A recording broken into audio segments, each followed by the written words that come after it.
आप देख रहे हैं सैन्य सारांश चैनल। हाय हेलो नमस्ते, स्वागत है आपका इस वीडियो में। आज की वीडियो में हम जानेंगे रूस यूक्रेन युद्ध के बारे में जितने भी ताजा तरीन खबरें निकल कर आ पाई हैं बीते 24 घंटे में। इस वीडियो में आज हम काफ़ी सारी रोचक बातों की चर्चा करने वाले हैं और वीडियो से आपको काफ़ी कुछ इंटरेस्टिंग जानने को सीखने को मिलेगा। वीडियो पसंद आए तो लाइक करना मत भूलिएगा, चैनल को सब्सक्राइब नहीं किए तो कर लीजिएगा, इससे हमारी हौसला अफजाई होती है। सबसे पहले ब्लैक सी से एक खबर मैं आपको पढ़ के बताता हूँ। एक अमेरिकन रिकॉनेसेंस एयरक्राफ्ट अपने मिशन पर था, ब्लैक सी के आसपास देखा गया था और ये तुर्की के ज़्यादा और रूस के ज़्यादा पास देखा गया था। जाहिर तौर पर ये सोची पोर्ट, ये जो रूस का बंदरगाह है, इसमें इसके आसपास या फिर उत्तरी छोर पर जाए तो यहाँ पर काफ़ी सारे बंदरगाह देखने को मिलते हैं। रूस के यहाँ पर कुछ जानकारियां इकट्ठी कर रहा होगा।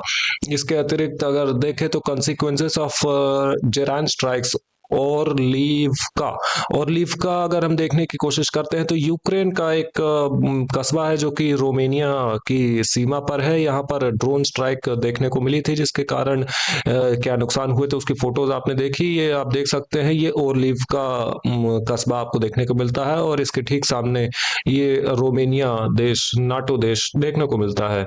आगे देखते हैं ज़ैपोरिज़िया फ्रंट लाइन की ओर देखने की कोशिश करें। सबसे पहले एक रिपोर्ट पढ़ते हैं, deep state about the situation. Pro Ukrainian mapper deep state क्या कहते हैं सिचुएशन के बारे में।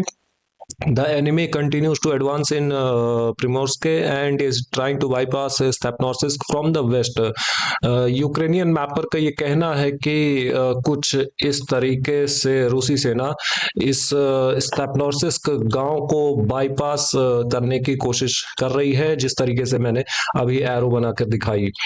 और आगे एक और खबर इंटरेस्टिंग आज के लिए ज़ैपोरिज़िया से निकल कर आई थी। ज़ैपोरिज़िया फ्रंट लाइन की हम बात कर रहे हैं, अग्रिम सेना या ऐसा कुछ इसे हिंदी में कहते हैं। एक रूसी टैंक देखा गया था इस छोटे से गांव में, नोवो या ऐसा कुछ करके ये जो भी नाम है इसका, यहाँ पर देखा गया था एक रूसी टैंक। अभी के लिए सफलता के लिए पर्याप्त सबूत नहीं है, इतने सबूत नहीं है कि हम इसको एज ए सफलता मार्क कर पाए रूसी सेना के लिए, लेकिन ये बात का 100% एक प्रूफ है कि ओरिखव शहर की ओर रवाना हो चुकी है रूसी सेना। और जल्दी ही हमें एक हफ्ते के भीतर, ऐसा मेरा अनुमान है कि एक हफ्ते के भीतर हमें ऐसी खबरें मिल सकती हैं कि ओरिखव शहर के लिए युद्ध की शुरुआत हो चुकी है। आगे बढ़ते हैं। इन बातों के बाद हुलियापोल गांव के आसपास दो आइकन्स हमें दिखाई देते हैं जो कि हमें बताते हैं कि यहाँ पर युद्ध जारी है। और बहुत सारे सूत्रों की खबरों में ऐसी न्यूज निकल कर आ रही है जिसको अगर सही माने तो उनका कहना है कि ये सफेद इलाका जो कंटेस्टेड रूप में है ये ऑलरेडी रूसी सेना के कब्जे में आ चुका है, कंट्रोल में आ चुका है। खैर, इन बातों के लिए अभी कोई वीडियो सबूत तो नहीं है इन बातों को साबित करने के लिए, लेकिन अगर ये सही है तो भी मुझे कोई बहुत ज्यादा हैरानी नहीं होगी। उत्तरी छोर में एक सफलता देखने को मिलती है। ज़ैपोरिज़िया नोवे ज़ैपोरिज़िया नाम से ये गांव है। यहाँ पर पूरी तरीके से 100%, 100% नियंत्रण स्थापित हो चुके हैं रूसी सेना का, इसको अपने कंट्रोल में ले लिया है। और वोस्तोक ग्रुप ऑफ फोर्सेस यहाँ पर ऑपरेट करती है। आपको बता दें, बीते 24 घंटे में 225 यूक्रेनियन सैनिकों का नुकसान देखने को मिला था। ये ठीक ठाक सफलता की तरह इसको काउंट कर सकते हैं। रिपोर्ट से मुझे याद आया, मैंने नीपर ग्रुप ऑफ फोर्सेस की रिपोर्ट नहीं पढ़ी, इसमें 40 यूक्रेनियन सैनिकों का नुकसान लिखा है, 17 मोटार व्हीकल, एक आर्टिलरी गन। इस प्रकार से बीते 24 घंटे में नुकसान यहाँ पर लिखा था। आगे बढ़ते हैं। ज्यादा कुछ खास तो देखने को मिला नहीं। पक्रोव्स्क की ओर देखते हैं। आज मैंने मैप का स्टाइल थोड़ा सा चेंज करने का कोशिश किया है। इसी 3D मैप में ही हम कुछ तरीके हम आजमाने की कोशिश करेंगे। क्या पता कौन सा मैप स्टाइल यूट्यूब एल्गोरिथम को पसंद आ जाए और वीडियो की रीच ज्यादा हो जाए। मे भी देखते हैं। रशियन मिनिस्ट्री ऑफ डिफेंस की report centre group of forces के लिए, इसमें बताया गया था कि assault groups of the second army continue to destroy encircled enemy units in Pokrovsk and this Pokrovsk और मिर्नोग्राड में। पक्रोव्स्क तो खैर अब ज्यादातर भाग रूसी सेना के कंट्रोल में आ चुका है। 80% नहीं, 80 या 75% शायद, हमने पिछली वीडियो में ही बताया था। 80% वोवचांस्क शहर का इलाका, 80% और 75% यानी 3/4 पक्रोव्स्क शहर आ चुका है कब्जे में। और यहाँ बीच के जो इलाके हैं, यहाँ पर यूक्रेनियन सैनिक एनसर्कल्ड है, इनका निकल पाना तो नामुमकिन है। और ये एक और कंटेस्टेड इलाका जोड़ा गया है, जो कि हमें बताता है कि, एक सेकंड, बताता तो है ये, हाँ अब एरो बन गया। ये हमें बताता है कि रूसी सेना और आगे बढ़ी है, ये इलाका रूसी सेना ने अपने कंट्रोल में लिया है। यूक्रेनियन सैनिक यहाँ पर एनसर्कल्ड है, इनके लिए दो ही ऑप्शन है, या कि ये आत्मसमर्पण कर दे, या कि फिर अपना जो भाग्य है ये रूसी सेना के हाथ में सौंप दें। आगे बढ़ते हैं। ये जो गांव कल हमने देखा था, इसका 3/4 भाग कल रूसी सेना के कंट्रोल में दिखाया गया था। आज ये गांव पूरी तरीके से आ चुका है रूसी सेना के नियंत्रण में। वानीवका करके, मैं इसे रीड कर पा रहा हूँ इसका नाम, और वानोवका इसे रूसी भाषा में कहा जाता है। युग ग्रुप ऑफ फोर्सेस यहाँ पर ऑपरेट करती हैं। यूक्रेन की काफी सारी ब्रिगेड, जैसे कि एक एयर मोबाइल ब्रिगेड, एक जैगर ब्रिगेड, एक माउंटेन असॉल्ट ब्रिगेड, इन सबको नुकसान पहुंचाया गया था युग ग्रुप ऑफ फोर्सेस के द्वारा। और बीते 24 घंटे में 230 यूक्रेनियन सैनिकों का नुकसान देखने को मिला था। वीडियो सबूत भी हम देख ही लेते हैं आज की वीडियो में। पहला वीडियो सबूत, ये एक सैनिक हमें दिखाई दे रहा है, 2 सैनिक, हाँ, और अगले एपिसोड में भी हमें कुछ सैनिक दिखाई देते हैं। अभी मैं स्पष्ट ये पहचान नहीं पा रहा हूँ कि ये रूसी सैनिक है या यूक्रेनियन सैनिक। ऐसा इसलिए क्योंकि मैं सारे वीडियो सबूत, ये जो एफपीवी ड्रोन वीडियो सबूत आते हैं, ये रीड नहीं करता हूँ। मैं दिन में अपना एक अलग जॉब करता हूँ, उसके बाद शाम में आता हूँ, खाली टाइम होता है, तो मैंने सोचा कि रील्स देखने से बेहतर है कि ऐसी वीडियोस बनाई जाए, खुद भी सीखा जाए काफी कुछ, और आपको लोगों को भी सिखाया जाए। इस बातों के बीच में यामपिल गांव की ओर भी देखते हैं। एक छोटी सी सफलता, ये लाल रंग में, जंगल के इलाके में ज्यादातर ये सफलता देखने को मिलती है। अब एक बात और यहाँ पर नोट करने वाली है, पीले रंग में मैं रेखा बनाकर दिखाता हूँ। सिवियर्स्क शहर की ओर आने वाली मुख्य रूप से 2 सप्लाई रूट है। पहली सप्लाई रूट की अगर हम बात करें तो लगभग कुछ इस तरीके से ये दिखाई देती है। पहली सप्लाई रूट पीले रंग की रेखा में मैंने आपको बनाकर दिखा दी। और एक और सप्लाई रूट है, 2 सप्लाई रूट है, एक और सप्लाई रूट ये मैंने आपको बनाकर दिखा दी। या फिर इसके अतिरिक्त एक और छोटी सी सप्लाई रूट कर सकते हैं। नहीं, ये दूसरी रेखा मैंने शायद थोड़ी सी इनएक्यूरेट ड्रॉ की है, लेकिन इसके बाद फिर मैं आपको आखिरी सप्लाई रूट भी दिखा देता हूँ। ये सिवियर्स्क शहर की ओर आने वाली सारी सप्लाई रूट है। इनके अतिरिक्त और कोई सप्लाई रूट तो मुझे दिखाई नहीं देता अगर मैं देखने की कोशिश करूं। या फिर हाँ, 2 ही रास्ते हैं जो कि सिवियर्स्क शहर की ओर आते हैं लौटकर, और इन दोनों ही रास्तों पर जैसा कि आप देख सकते हैं, इस सप्लाई रूट पर भी रूसी सेना के एफपीवी ड्रोन्स का पूरा कंट्रोल है। यहाँ पर एफपीवी ड्रोन वीडियो भी निकल कर आया था, स्ट्राइक वीडियो।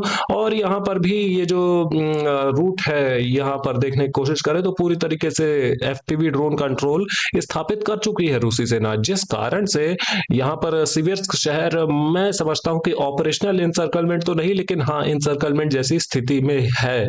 पक्रोव्स्क शहर की ज्यादा बात होती नहीं है वैसे मेन स्ट्रीम मीडिया में। मैं अपने जैसे मैपर्स की बात नहीं कर रहा हूँ, क्योंकि हम तो स्पेसिफिकली सिर्फ युद्ध का ही काम करते हैं, वॉर मैपिंग का। लेकिन मेन स्ट्रीम मीडिया जैसे टीवी चैनल्स में सिवियर्स्क शहर की ज्यादा बात नहीं होती। लेकिन यहाँ पर यूक्रेनियन सैनिकों के लिए हालात एक्चुअली में बहुत ज्यादा खराब है। कुपियांस्क फ्रंटलाइन भी एक छोटी सी सफलता यूक्रेन के लिए, देख लीजिए, ये मार्क की गई है यूक्रेन के खाते में। आज की एकमात्र सफलता, या कहें काफी दिन बाद एक सफलता यूक्रेन के खाते में निकल कर आई। खैर, इन बातों के बीच में हम आगे बढ़ते हैं। कुपियांस्क शहर की ओर देखें, रिपोर्ट देख लेते हैं, इससे ज्यादा तो और कुछ दिख नहीं रहा। ज़ैपैड ग्रुप ऑफ फोर्सेस की एरिया ऑफ रिस्पॉन्सिबिलिटी में 220 यूक्रेनियन सैनिक मारे गए थे, घायल हुए थे। बीते 24 घंटे में 5 armoured vehicle, 14 motor vehicle, 13 electronic warfare station, 4 ammunition depot जहां पर गोला बारूद रखा जाता था, यूक्रेन के द्वारा स्टोर किया जाता था, ये सब तबाह किए गए थे रूसी सेना के द्वारा, ज़ैपैड ग्रुप ऑफ फोर्सेस के द्वारा। और आखिर में हम ये रूसी सैनिक को साइड करके और रिपोर्ट पढ़ लेते हैं नॉर्थ ग्रुप ऑफ फोर्सेस की। नॉर्थ ग्रुप ऑफ फोर्सेस की एरिया ऑफ रिस्पॉन्सिबिलिटी में बीते 24 घंटे में 105 यूक्रेनियन सैनिक मारे गए थे और घायल हुए थे। 9 मोटार व्हीकल, एक पश्चिमी देशों के द्वारा बनाया गया artillery gun, 2 electronic warfare station, ये सब नुकसान यहाँ बताए गए थे। खार्किव फ्रंट लाइन में, सुमी फ्रंट लाइन में कुछ देखने लायक खास नहीं है, इसलिए हम आगे बढ़ते हैं। उसके पहले मॉस्को की ओर जाने से पहले हम थोड़ी सी राजनीतिक चर्चा तो करेंगे, लेकिन एयर डिफेंस एक्टिविटी देखते हैं। रिपोर्ट में देखें तो 69 यूक्रेनियन ड्रोन्स को मार गिराया गया था रूसी एयर डिफेंस सिस्टम के द्वारा। Actual number of Ukrainian drones इससे ज्यादा हो सकते हैं, क्योंकि कोई भी air defence system 100% accurately work नहीं करता। एक रोचक बात वीडियो के बीच में मैं आपको बता देता हूं कि एक और युद्ध जल्दी ही शुरू होने वाला है। ये वेनेजुएला, वेनेजुएला देश आप जानते हैं, ये लैटिन अमेरिका का देश है।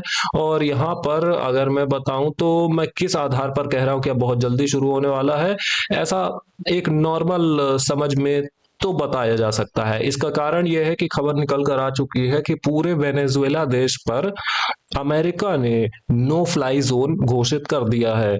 नो अब सोचने वाली बात है कि नो फ्लाई जोन का मतलब क्या है। नो फ्लाई जोन का मतलब यह है कि अमेरिका का कहना है, क्योंकि ये नो फ्लाई जोन अमेरिका ने घोषित किया है, इसलिए अमेरिका का ये कहना है कि पूरे वेनेजुएला देश पर अमेरिका की मर्जी के बिना कोई भी एयरक्राफ्ट उड़ता हुआ दिखाई देगा तो उसे अमेरिकन प्लेन्स के द्वारा या एयर डिफेंस सिस्टम के द्वारा किसी भी माध्यम से शॉट डाउन कर दिया जाएगा, उसे मार गिरा दिया जाएगा। इस कारण से अब ये बात हम समझ सकते हैं कि युद्ध जल्दी ही स्टार्ट होने वाला है।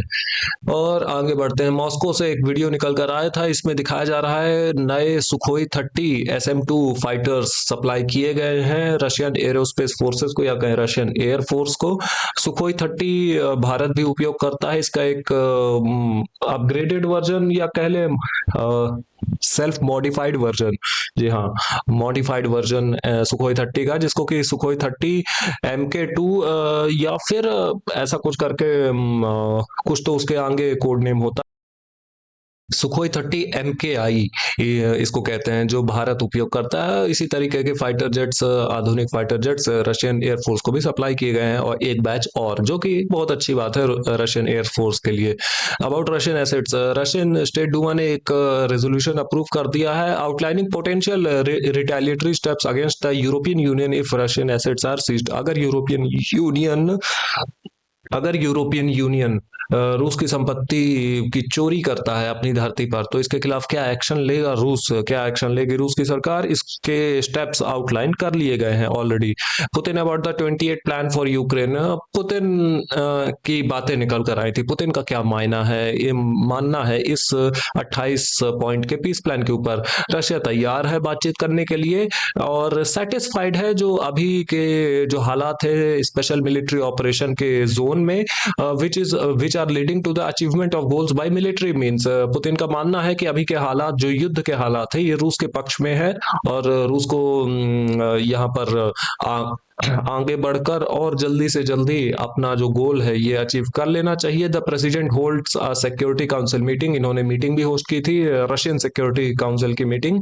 और अमेरिका ने ये मांग की है रशियन साइड से कि फ्लेक्सिबिलिटी थोड़ा सा शो करे यूक्रेनियन सेटलमेंट के ऊपर।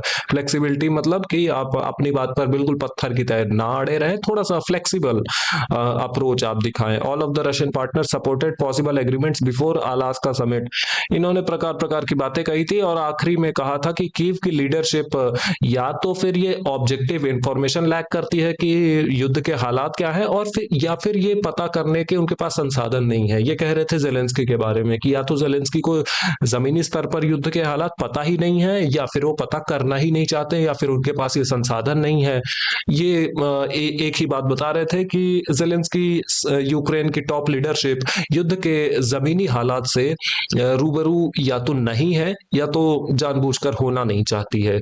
अ group of American army generals is scheduled to arrive in Moscow at the end of the week, इस हफ्ते के अंत में, आज तो सैटरडे है, शायद कल या आज अराइव हो भी चुके होंगे। यहाँ पर मीटिंग होगी, पीस प्लान के ऊपर चर्चा होगी अमेरिकन जनरल्स और रूसी सरकार के बीच में बातचीत होगी। Statement from Russian foreign ministry की ओर से भी काफी सारे स्टेटमेंट निकल कर आए थे, काफी सारी बातें हुई थी, लेकिन इनमें कुछ ज्यादा रोचक नहीं था, नॉर्मल रिस्पॉन्स थे। यूक्रेन के पाले में ही गेंद है, क्योंकि रूस के लिए ऑलरेडी बहुत सारे फायदे इस 28 पॉइंट के पीस प्लान में है। जैसे कि यूक्रेन की आर्मी अभी 8 लाख के आसपास, 8-9 लाख के आसपास साइज की है, इसको घटाकर 3 लाख तक सीमित कर दिया जाएगा। एडवांस वेपन जैसे कि जो लंबी दूरी की बैलिस्टिक मिसाइल्स हैं, इनको बैन कर दिया जाएगा। यूक्रेन को अपनी काफी सारी धरती देनी पड़ेगी रूस को। रशियन लैंग्वेज और रशियन कल्चर को भी मान्यता दी जाएगी वापस से, इत्यादि इत्यादि। रूस के लिए एक फायदेमंद प्लान है। गेंद है यूक्रेन के पाले में। यूक्रेन अगर एक्सेप्ट कर लेता है तो भी जेलेंस्की की सरकार की एक तरीके से मौत हो जाएगी, और अगर एक्सेप्ट नहीं करता है तो एक धीमी मौत होगी। लेकिन दोनों ही स्थितियों में जेलेंस्की फंसे हुए हैं। अगर ये पीस प्लान एक्सेप्ट करते हैं तो भी फंसे हुए हैं, नहीं करते हैं तो भी फंसे हुए हैं। Large number of thermal power plant, Ukraine के जितने भी भारी भारी पावर प्लांट्स हैं जो कि बिजली बनाते हैं, thermal power plants, hydro electric power plants, ये सब डैमेज हुए हैं बीते हमलों में, जो रूसी हमले हुए हैं इन पावर प्लांट्स के ऊपर। और खबरें देखने की कोशिश करें अबाउट ट्रम्प के बारे में। Trump and his gang are forcing a European country to capitulate. Ukrainian एक पत्रकार है, यूक्रेनियन एक्सेंट के, मतलब ये यूक्रेन के पहले नागरिक थे और ये यूरोपियन यूनियन में रहते हैं, इनके द्वारा ऐसे शब्द उपयोग किए जा रहे थे। About agreement, the US warned Ukraine, America ने यूक्रेन को वार्न किया है कि अगर यूक्रेन इस पीस प्लान को एक्सेप्ट नहीं करता है तो अमेरिका सारी सहायताएं रोक देगा और इंटेलिजेंस शेयरिंग भी रोक देगा। सैटेलाइट और अपने ड्रोन्स के माध्यम से जो इंटेलिजेंस डेटा जानकारी शेयर करता है यूक्रेन के साथ, जिसके बल पर यूक्रेन रूसी airfields, oil refineries, navy bases, oil depots, इन सब पर हमले करता है रूस की धरती में। ये सब इंटेलिजेंस देना बंद कर देगा। हालांकि मैं अमेरिका की बातों को ज्यादा सीरियसली नहीं लेता, क्योंकि अमेरिका एक दोगला देश है, हिपोक्रेट नेशन है। अमेरिकन प्लान यूक्रेन के लिए बहुत ज्यादा खराब है, इसको मानने पर जेलेंस्की की सरकार गिर जाएगी। जाहिर तौर पर जेलेंस्की अपनी सत्ता नहीं बचा पाएंगे, जिस कारण से जेलेंस्की ये चीज नहीं मानेंगे। हालांकि यूएस के वाइस प्रेसिडेंट जेडी वैंस के साथ इनकी बातचीत हुई थी और शायद कुछ कंसेशंस की बात हुई हो या फिर ना भी हुई हो, लेकिन अरेस्ट वारंट निकल रहे हैं। Ukraine has declared friends of Zelensky wanted. Zelensky के क्लोज सर्कल में जो रहने वाले व्यक्ति हैं, इनके खिलाफ अरेस्ट वारंट निकल चुके हैं। जेलेंस्की के लिए स्थिति बहुत खराब है, क्योंकि अब इनकी सच्चाई दुनिया के सामने आ रही है, किस तरीके से बहुत सारा पैसा इनके द्वारा, इनके क्लोज सर्कल के लोगों के द्वारा अपनी जेबों में रखा जाता है। 104 या 105, हाँ टोटल 104 ड्रोन्स और एक इस्कंदर एम बैलिस्टिक मिसाइल उपयोग की थी रूस ने हमला करने के लिए यूक्रेन के ऊपर। आखिरी में देखें तो यहाँ पर एक खबर यूरोपियन यूनियन से रोचक लगी थी मुझे, स्पेन के बारे में था ये शायद। एड प्रोग्राम फॉर यूक्रेन, जी हाँ, स्पेन ने अनाउंस किया है 500 मिलियन डॉलर्स का एक एड प्रोग्राम यूक्रेन के लिए, अलग अलग प्रकार की एड्स के लिए, और 300 मिलियन यूएस डॉलर्स का एक मिलिट्री सहायता प्रोग्राम भी, मिलिट्री एड भी, 300 मिलियन डॉलर्स, 300 मिलियन डॉलर्स की एक सहायता स्पेन ने दी है। इस वीडियो के लिए इतना ही। लाइक करें, सब्सक्राइब करें, शेयर करना मत भूलिएगा। ऐसे इंफॉर्मेटिव वीडियोस रोजाना देखने के लिए have a good day, bye bye.